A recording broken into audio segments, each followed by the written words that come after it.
You're listening to the N2K Space Network.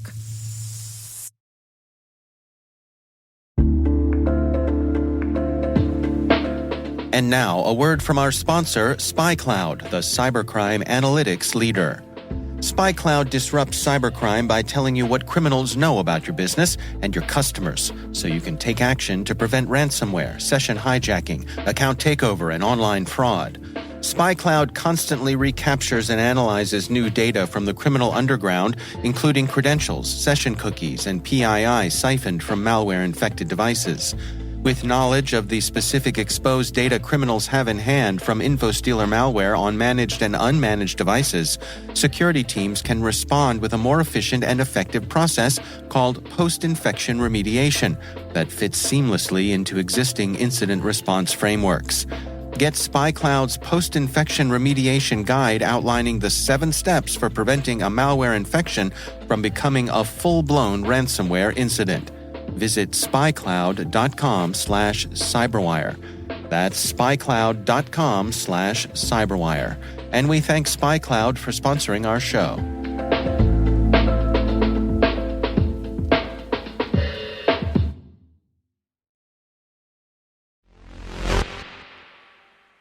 You could cut the tension with a knife in the mission control room at Japan's ice base today, as the company eagerly awaited confirmation of the Hakuto-R's lunar landing.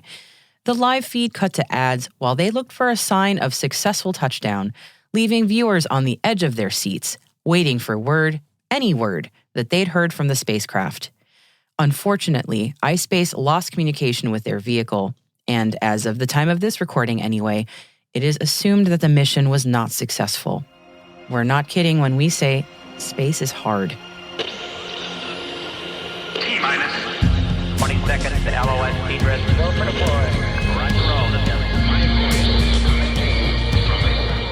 Today is April 25th, 2023. I'm Maria Varmazes, and this is T-minus.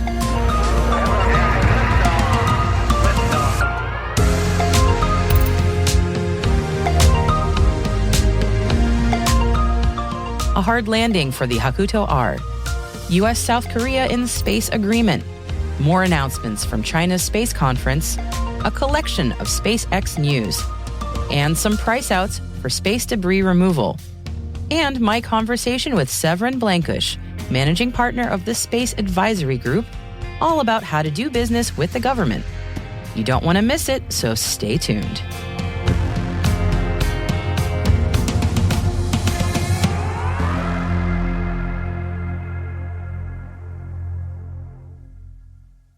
Now, onto our intel briefing for the day. It's not the news anyone was hoping for. The highly anticipated landing of the first private craft on the lunar surface with the Hakuto-R mission of Japan's ice base did not go as planned.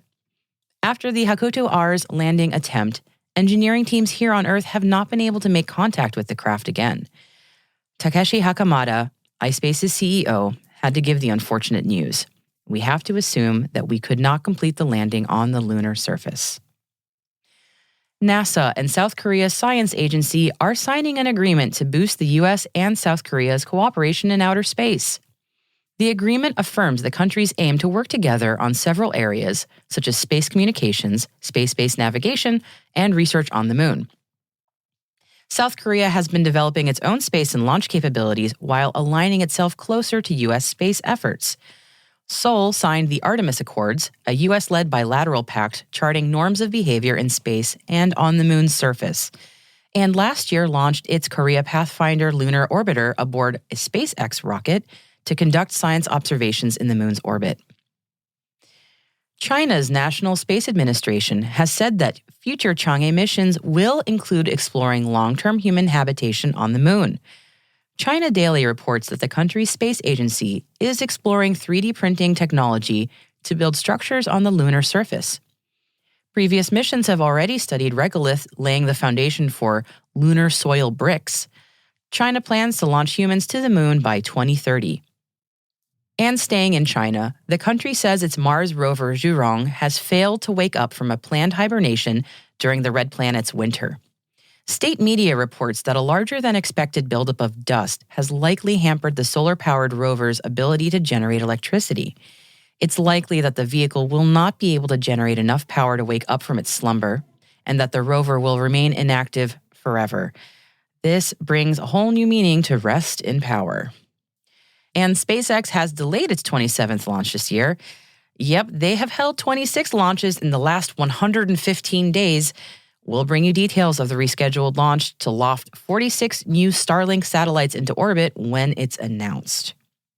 And what do SpaceX delays mean to the overall aerospace industry? Well, NASA says they could have a knock-on effect on astronaut missions. An April 18th launch of commercial satellites on a Falcon Heavy was pushed until April 26th, and that could then upend the schedule of the Axiom mission to the ISS that was planned for early May. SpaceX has not disclosed the reason for the delay, but we will share more about the launch when it happens. And for some positive news for Musk's empire, Astrobotic has selected SpaceX's Falcon Heavy rocket in a competitive commercial procurement to launch its Griffin lunar lander in late 2023. Griffin will be carrying NASA's water-hunting volatiles investigating polar exploration rover, better known as Viper. One man's trash is another man's treasure. At least that's what one space startup is hoping for.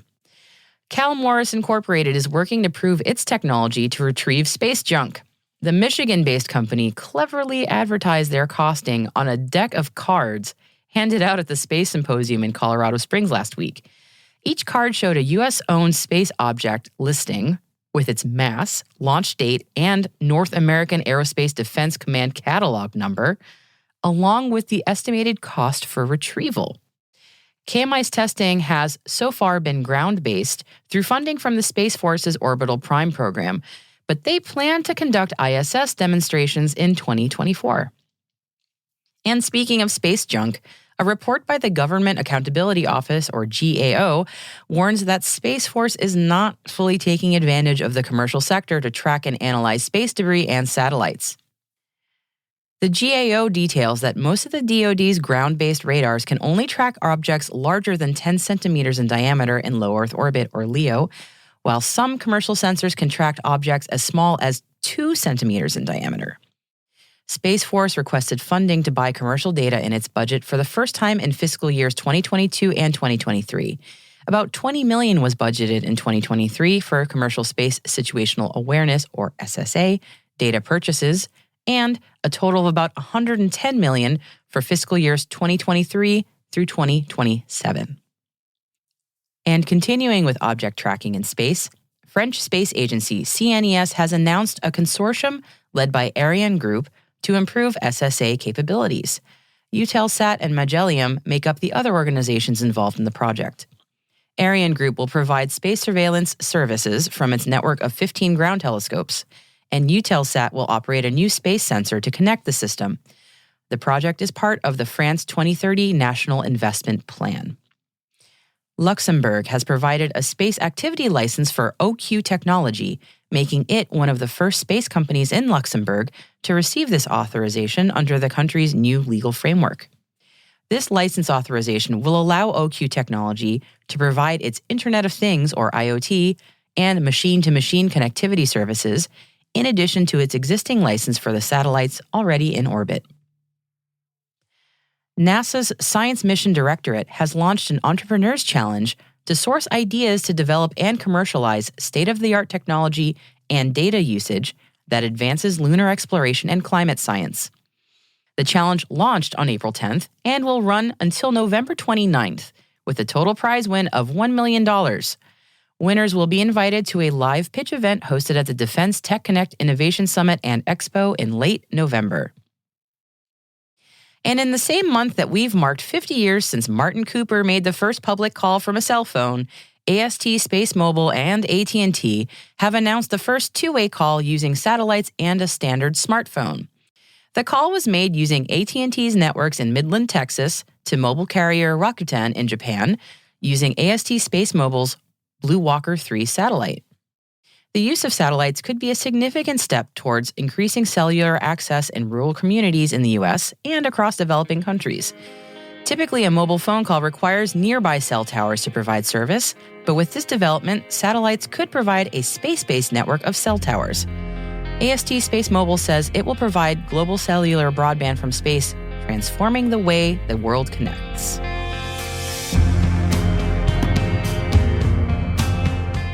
And that's our briefing for today. Hey T-Minus crew, our audience is growing rapidly, and that's a big thanks to you. So if you're just joining us, be sure to follow T-Minus Space Daily in your favorite podcast app. And also, do us a favor. Please share your favorite episodes on social media. It helps professionals like you find the show and join the crew. You can find our social media profiles in the show notes and at space.n2k.com. Up next is my interview with Severin Blankush about doing business with the government and military space acquisitions. Stay with us.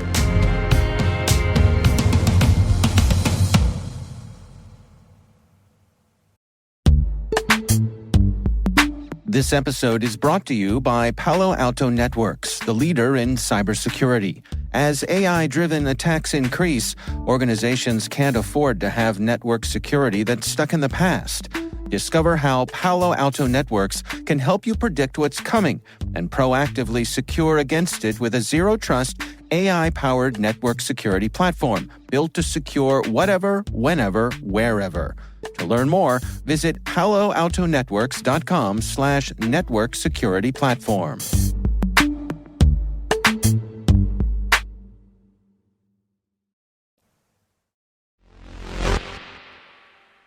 When you're building space systems, there's a good chance you're working with the military.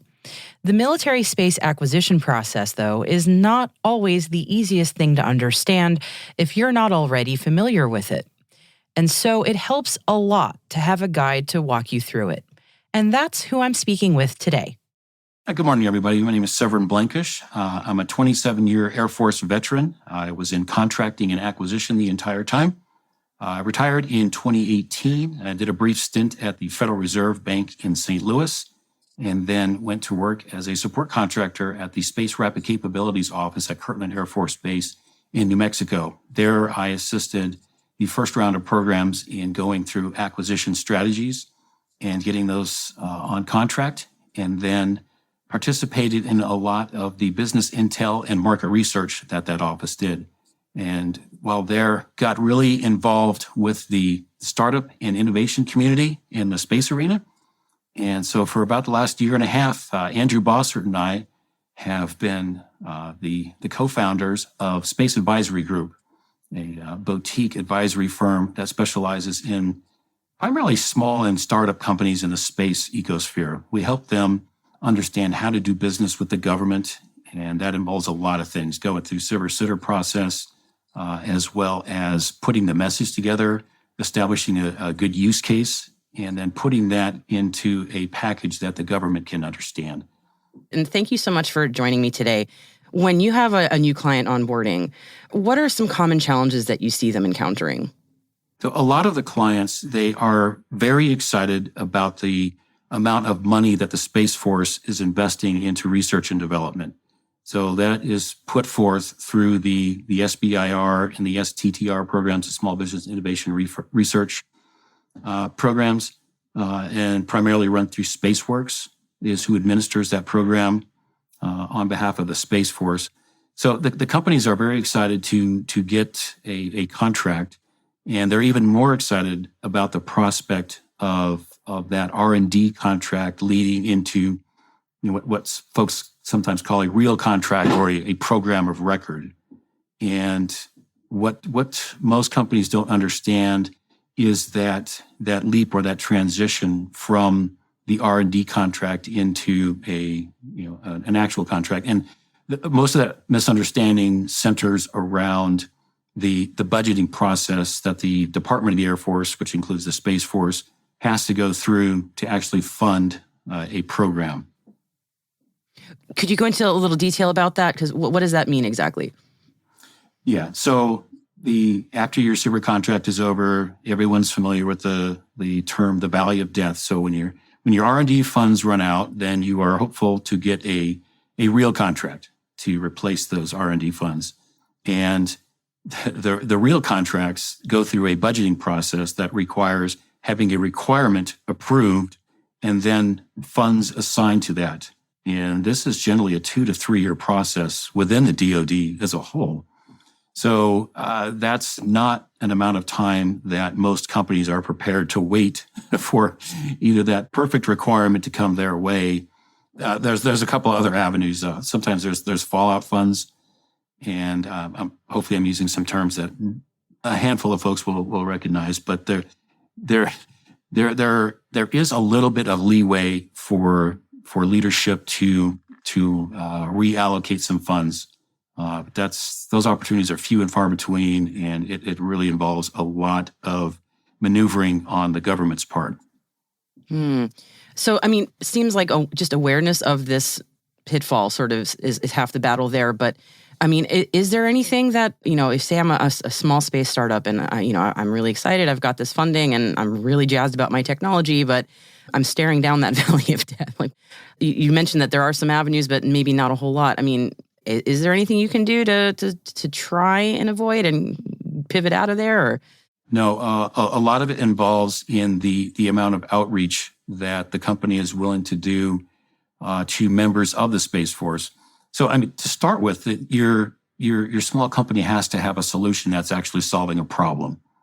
So, there are a lot of good ideas out there, and not every good idea actually has a problem that the Space Force is prepared to put money against. So understanding whose problem, what problem, and then approaching that particular office or organization with your solution is a really good way to get, awareness. And sometimes with awareness comes an ability for funds to accompany. But you definitely have to be addressing somebody's problem. That makes a lot of sense. And certainly, even if you're working, I would imagine pitching to the private sector, it's sort of similar ideas apply. You got to be solving a problem that resonates with the market you're trying to sell to. So, oh yeah, customer discovery. Yep. All right, I'm gonna switch gears for a second, and I want to pick up on something that we talked about right before we started the interview. D2P2. What is that? Can you walk me through that? Sure. The direct to phase 2, and so this morning, the Air Force released this round of their open topic direct to phase 2. So the open topic meaning that any good idea is allowed to apply versus a specific topic where the Air Force or the Space Force or any DoD component has ID'd a specific problem and they want an answer to that. So open topic, any good idea is eligible to apply.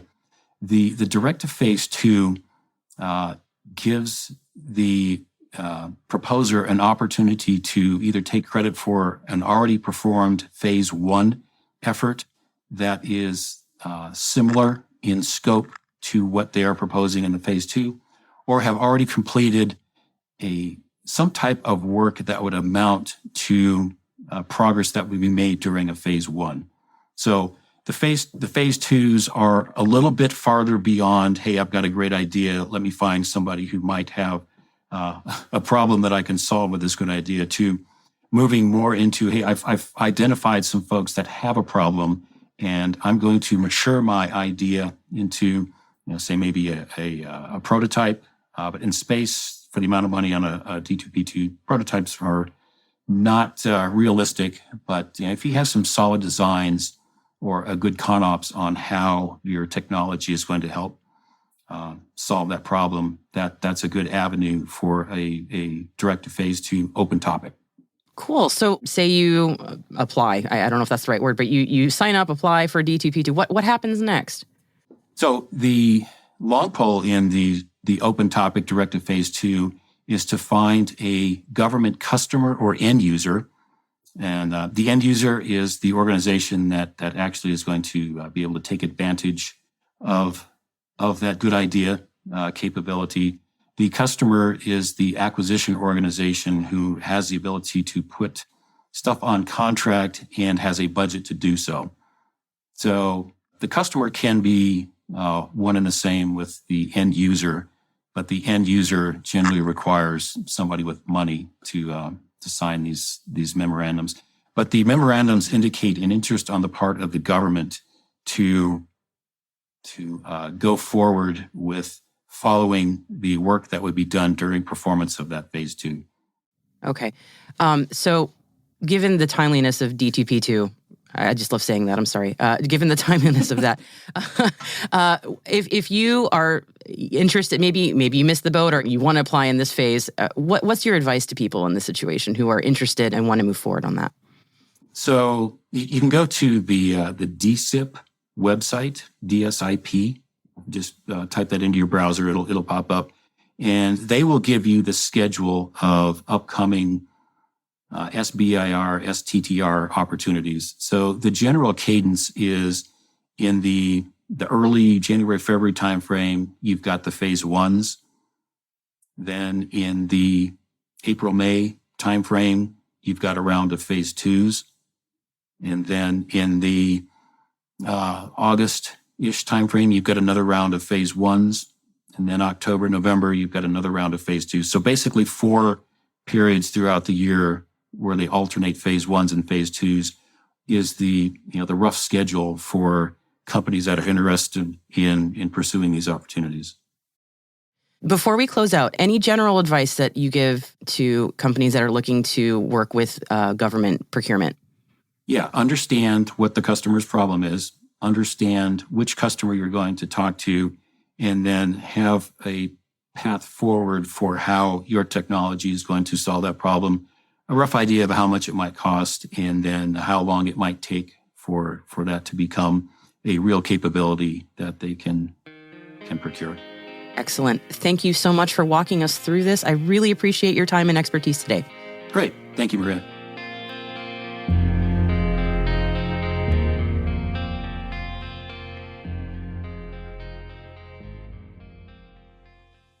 We'll be right back.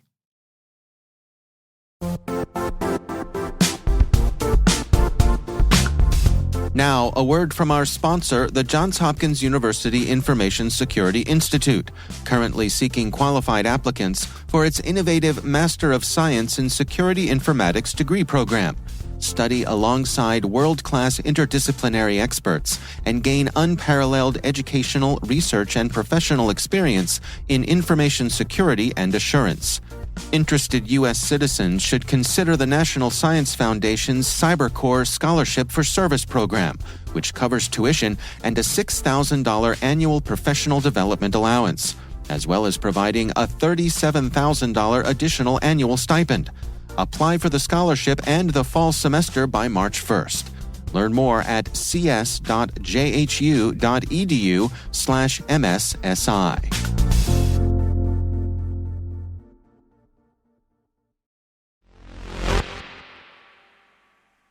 And welcome back. While the news from Hakuto-R's mission today was not what folks at iSpace were hoping for, there was still a lot that they gained. Valuable data pretty much right up until the landing attempt was one of them. And photographs are another. There are some fantastic shots of the moon's surface from the Hakuto-R as it swept over the lunar surface while in orbit. And one of my favorite photographs today was an image actually from April 20th, looking back at Earth over the moon's surface during the hybrid solar eclipse that swept over parts of Western Australia and Indonesia. It's not the first image of an eclipse from space, but there aren't that many. So they're always worth seeing, in my opinion, and in this one you can see our beautiful blue planet with the moon's shadow casting an inky dot right over Australia's northern coast. It all looks so tiny from up there. Thank you for the great photo, Hakuto-R.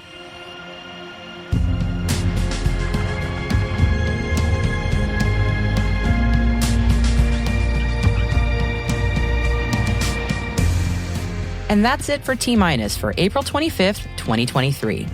For additional resources from today's report, check out our show notes at space.n2k.com.